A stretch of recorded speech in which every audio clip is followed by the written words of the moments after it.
कृष्णा राधे राधे।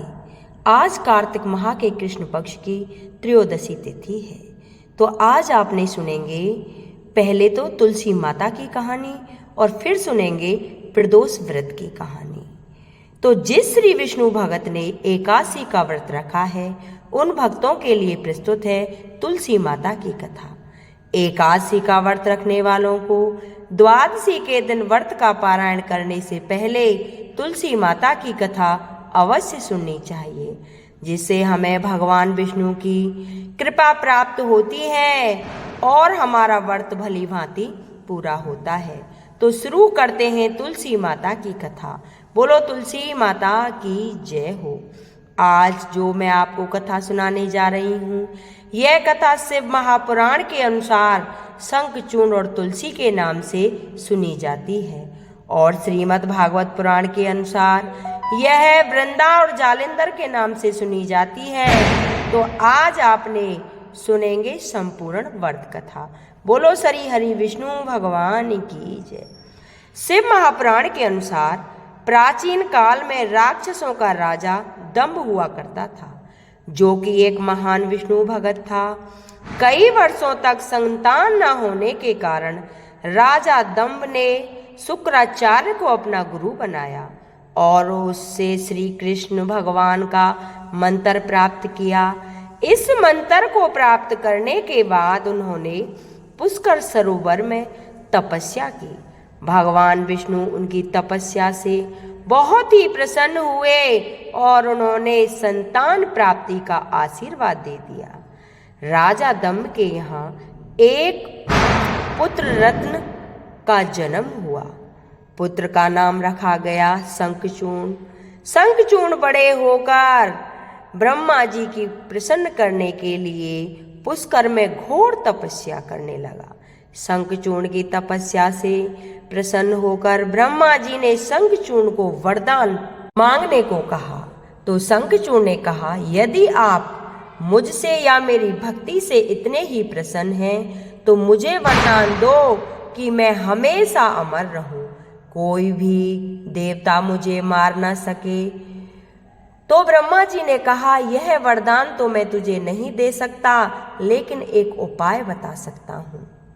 तो शंखचूर्ण कहने लगा कि मुझे उपाय बताइए। तो उन्होंने कहा कि बद्री वन में जाकर धर्मध्वज की बेटी से वह विवाह करे, जो इस समय तपस्या कर रही है। अगर तुम्हारा विवाह तुलसी से हो जाता है तो तुम्हें कोई नहीं मार सकता, क्योंकि उसका सत्यत्व अखंड होगा। इसी वजह से तुम्हारा कोई भी बाल बांका नहीं कर पाएगा। इस तरह का वरदान पाकर शंखचूर्ण बहुत ही प्रसन्न हुआ। उधर शिरडी मुनि की पुत्री तुलसी बहुत सुंदर थी। उसकी इच्छा थी कि उसका विवाह भगवान नारायण के साथ हो। इसीलिए उन्होंने नारायण पर्वत की घाटी में बद्री वन में घोर तपस्या की। दीर्घ काल तक तपस्या करने पर ब्रह्मा जी ने प्रसन्न होकर दर्शन दिए और वरदान मांगने के लिए कहा। तो तुलसी ने कहा कि सृष्टि के रचयिता ब्रह्मदेव, आपको बारंबार प्रणाम है।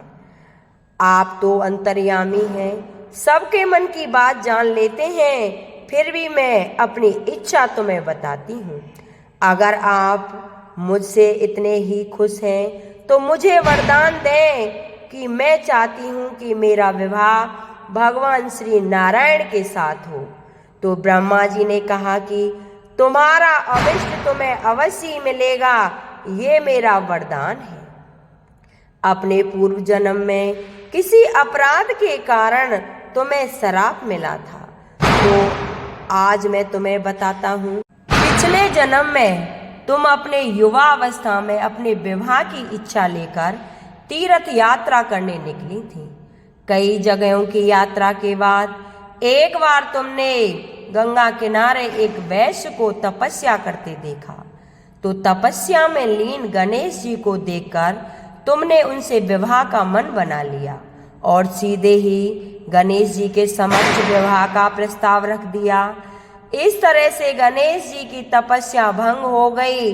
तपस्या भंग होने से गणेश जी क्रोधित हो गए गणेश जी ने तुम्हारे विवाह का प्रस्ताव ठुकरा दिया। इस बात से नाराज होकर तुमने गणेश जी को 2 विवाह होने का श्राप दे दिया। तो गणेश जी और भी क्रोधित हो गए कि उन्होंने कहा कि तुम्हारा विवाह शंखचूड़ जालंधर से होगा, जो कि एक राक्षस है। राक्षस की पत्नी का होने का श्राप सुनकर तुलसी ने गणेश जी से माफी मांगी। तब गणेश जी तुलसी से कहने लगे कि वह भगवान विष्णु और कृष्ण की अति प्रिय होगी, साथ ही कलयुग में जगत और जीवन को मोक्ष देने वाली होगी। नित्य प्रतिदिन तुम्हारी पूजा की जाएगी, लेकिन मेरी पूजा में तुम्हें चढ़ाना अशुभ माना जाएगा। मैं तुम्हें श्राप से मुक्त तो नहीं कर सकता। इस तरह पूर्व जन्म में श्राप मिला था। इसी प्रकार श्री हरि के एक पार्षद को भी दानव कुल में जन्म लेने का श्राप मिला है। दानव कुल में जन्म लेने के बाद भी उसमें नारायण का अंश विद्वान रहेगा। इसीलिए इस जन्म में पूर्व जन्म के पाप से संपूर्ण नारायण तो नहीं, नारायण के अंश के दानव कुल में जन्म श्राप ग्रस्त पार्षद के साथ तुम्हारा विवाह होगा। श्राप मुक्त होने पर भगवान श्री हरि नारायण सदा सदा के लिए तुम्हारे पति हो जाएंगे। तो तुलसी ने ब्रह्मा जी के इस वरदान को स्वीकार किया, क्योंकि मानव कुल में जन्म लेने के कारण उन्हें यह भोग तो भोगना ही था। तुलसी बद्री वन में रहने लगी। नारायण का पार्षद दानव कुल में शंखचूड़ के नाम से पैदा हुआ था। कुछ दिनों बाद वह भ्रमण करता हुआ वहीं बद्री वन में आया और तुलसी को वहां देखकर ही उस पर मुक्त हो गया और तुलसी के सामने उसने विवाह का प्रस्ताव रख दिया। इतने में वहां पर ब्रह्मा जी भी आ गए और तुलसी से कहने लगे कि तुलसी, शंखचूड़ को देखो कि वह कैसा व्योम है। इसका स्वरूप दानव कुल में जन्म लेने के बाद भी लगता है जैसे इसके शरीर में नारायण का वास हो। इसीलिए शादी के प्रस्ताव को तुम स्वीकार कर लो। यह सुनकर तुलसी को भी लगा कि उसकी तपस्या पूर्ण हो गई है, उसे इच्छित फल मिल गया है, इसलिए उसने शादी के लिए हाँ कर दी। फिर शंखचूड़ के साथ तुलसी का गंधर्व विवाह हो गया और वह शंखचूड़ के साथ पत्नी बनकर उसके महल में आ गई। शंखचूड़ ने अपनी पत्नी परम सुंदरी सती साध्वी तुलसी के साथ बहुत दिनों तक राज्य किया। उसने अपने राज्य को इतना विस्तारित किया कि देवलोक तक उसके अधीन पर आ गया। स्वर्ग का सुख भोगने वाले देवताओं की दशा बेकारियों जैसी हो गई। शंखचूड़ किसी को कष्ट नहीं देता था, पर राज्य छिन जाने से सारे देवता व्याकुल हो गए। ब्रह्मा, विष्णु और शिव की सभा में गए और अपने समस्या बताई तो ब्रह्मा जी ने कहा कि तुलसी परम सती साध्वी है। उसका विवाह शंखचूड़ से मैंने ही कराया था। शंखचूड़ को तब तक नहीं हराया जा सकता, ना ही वह मारा जा सकता है, तब तक शंखचूड़ की जिंदगी में तुलसी है। क्योंकि तुलसी का सत्यत्व अखंड है, इसलिए ना तो वह मारा जा सकता है और ना ही हराया जा सकता। तब विष्णु भगवान जी ने कहा कि शंखचूड़ परम पूर्व जन्म में मेरा ही पार्षद था। श्राप के कारण उसे दैत्य कुल में जन्म लेना पड़ा। इस जन्म में मेरा अंश उसमें व्याप्त है। साथ ही तुलसी के पति व्रत धर्म से वह अजय है।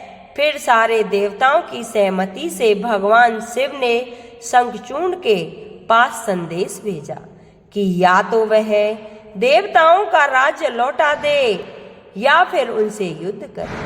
शंखचूड़ भगवान शंकर के पास पहुंचा और उनसे कहा कि हे देवादि देव, आपके लिए देवताओं का पक्ष लेना अधिक शोभा नहीं देता। राज्य बढ़ाना तो हर राजा का कर्तव्य है।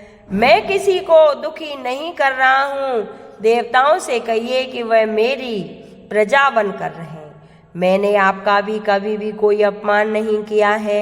हमारा आपका युद्ध करना शोभनीय नहीं देता। अगर आप हार गए तो बड़ी लज्जा की बात होगी, अगर मैं हार गया तो आपकी कीर्ति बहुत अधिक नहीं बढ़ेगी। तो भगवान शंकर जी जोर से हंसे, क्योंकि वह तो सारा रहस्य समझते थे।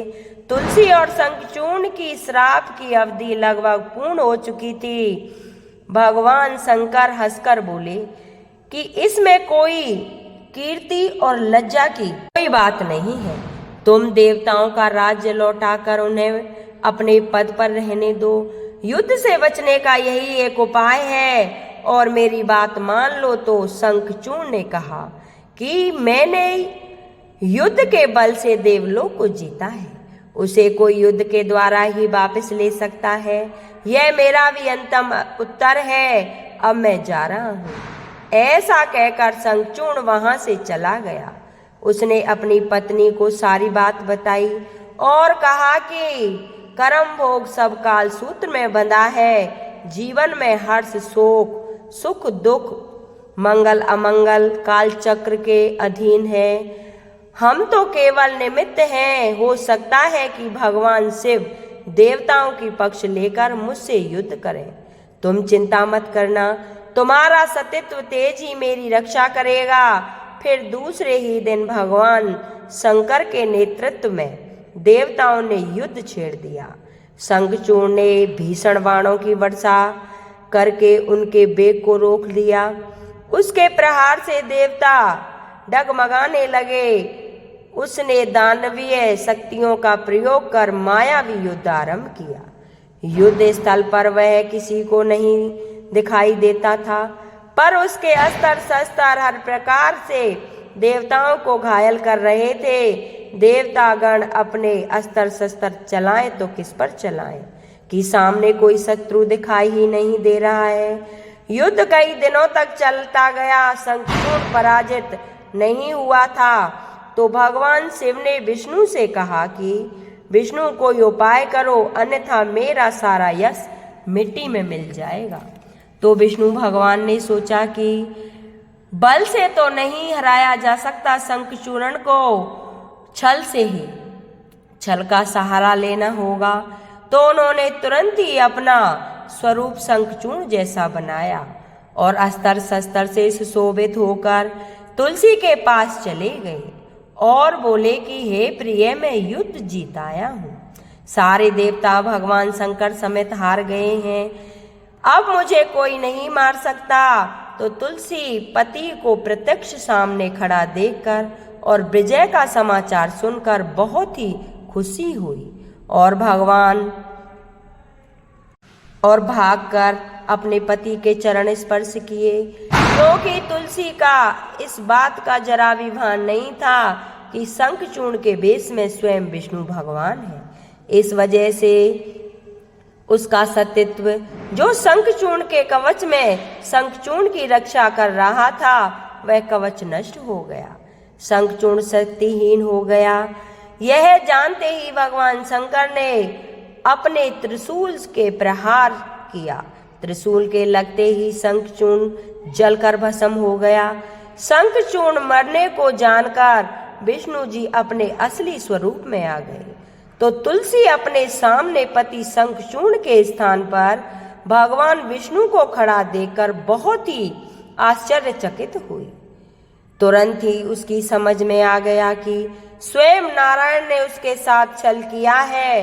तो उसे बहुत ही क्रोध आया और क्रोध में आकर उसने श्राप दिया कि एक स्त्री का सतीत्व भंग करने के अपराध में मैं तुम्हें एक पत्थर बन जाओ, यह श्राप देती हूँ। तो भगवान विष्णु ने तुलसी के श्राप को शिरोधार्य करके कहा कि हे देवी, तुम्हारे अथवा शंखचूर्ण के कल्याण के लिए मुझे ऐसा करना पड़ा। अब तुम भी शरीर त्याग कर तुलसी विरला के रूप में जन्म लोगी और मेरी पूजा तुलसी दल से होगी।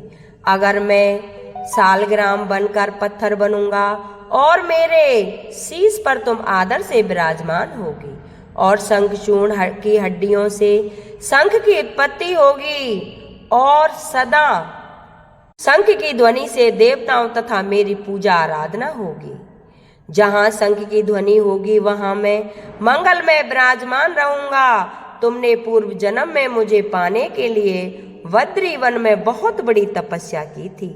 अब से हमेशा मेरी पूजा में तुलसी दल अवश्य चढ़ाया जाएगा। अगर कोई तुलसी दल नहीं चढ़ाएगा तो उसकी पूजा पूरी नहीं होगी।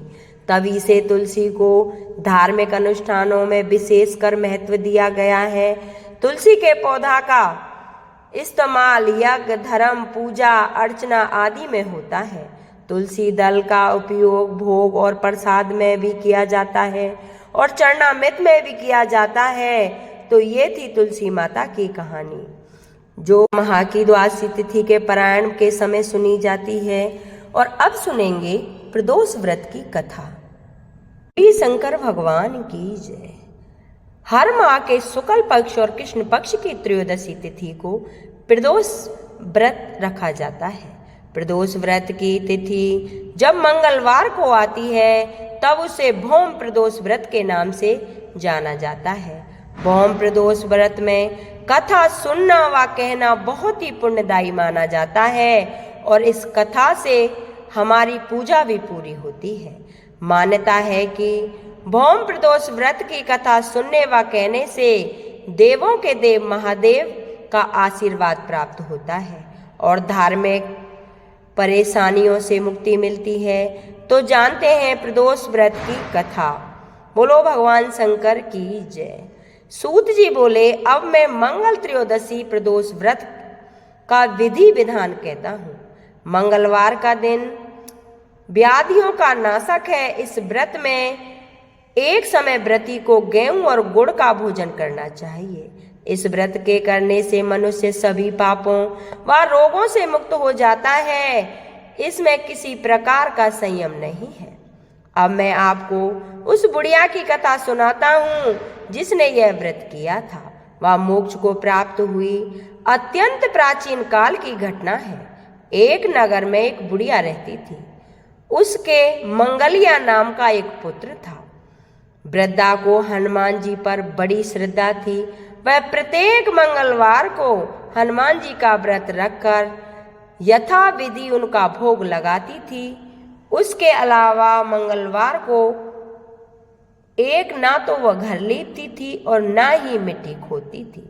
इसी प्रकार से व्रत रखते हुए जब उसे काफी दिन बीत गए तो हनुमान जी ने सोचा कि चलो आज इस बुढ़िया माई की परीक्षा लेनी चाहिए। वे साधु का वेश बनाकर उनके द्वार पर जा पहुंचे और पुकारा, हे कोई हनुमान का भक्त जो हमारी इच्छा पूरी करे। वृद्धा ने यह पुकार सुनी तो वह बाहर आई और महाराज से कहने लगी कि क्या आज्ञा है। साधु वेशधारी हनुमान जी बोले कि मैं बहुत भूखा हूँ, भोजन करना चाहता हूँ, तू थोड़ी सी जमीन लीप दे। तो बुढ़िया माई बड़ी ही दुविधा में पड़ गई। अंत में हाथ जोड़कर प्रार्थना की कि हे महाराज, लीपने और मिट्टी खोदने के अतिरिक्त जो काम आप कहें वह मैं करने को तैयार हूँ। तब साधु महाराज ने 3 बार परीक्षा करने के बाद कहा, तू अपने बेटे को बुला, मैं उसे औंधा लिटाकर उसकी पीठ पर आग जलाकर भोजन बनाऊंगा। तब वृद्धा माँ ने सुना तो पैरों तले की धरती न खिसक गई। मगर वह वचन हार चुकी थी। उसने मंगलिया को पुकार कर साधु महाराज के हवाले कर दिया, मगर साधु ऐसे ही मानने वाले न थे। उन्होंने बूढ़ी माई के हाथों से ही मंगलिया को औंधा लिटाकर उसकी पीठ पर आग जलवाई। आग जलाकर दुखी मन से बुढ़िया माई अपने घर के अंदर जा घुसी। साधु जब भोजन को बुलाकर कहा कि वह मंगलिया को पुकारे ताकि वह भी आकर भोग लगा ले, तो बुढ़िया माई आंसू भरकर कहने लगी कि अब उसका नाम लेकर मेरे हृदय को और ना दुखाओ। लेकिन साधु महाराज नहीं माने।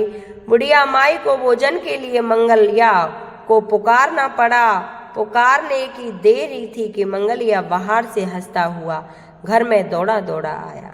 मंगलिया को जीता जागता देखकर बुढ़िया माई की खुशी का ठिकाना न रहा। उसके आचार्य हुआ वह साधु महाराज के चरणों में गिर पड़ी।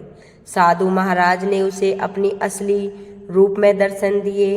हनुमान जी को अपने आंगन में देखकर बुढ़िया माई को लगा कि जीवन सफल हो गया है। खुशी का ठिकाना न रहा। जो भी प्रदोष व्रत करता है, प्रदोष व्रत कर कर उसे एक कहानी जरूर सुननी होती है। और अगर ये मेरी कथा किसी को अच्छी लगी तो इसे लाइक करें, शेयर करें और कमेंट बॉक्स में जय विष्णु भगवान की और जय शंकर भगवान की जरूर लिखें। हे महाराज, जैसे उस बुढ़िया पर कृपा दृष्टि बनाई वैसे ही ये कथा सुने हुंकारा वरें व्रत रखने पर सदा सर्वदा अपनी कृपा बनाए रखना।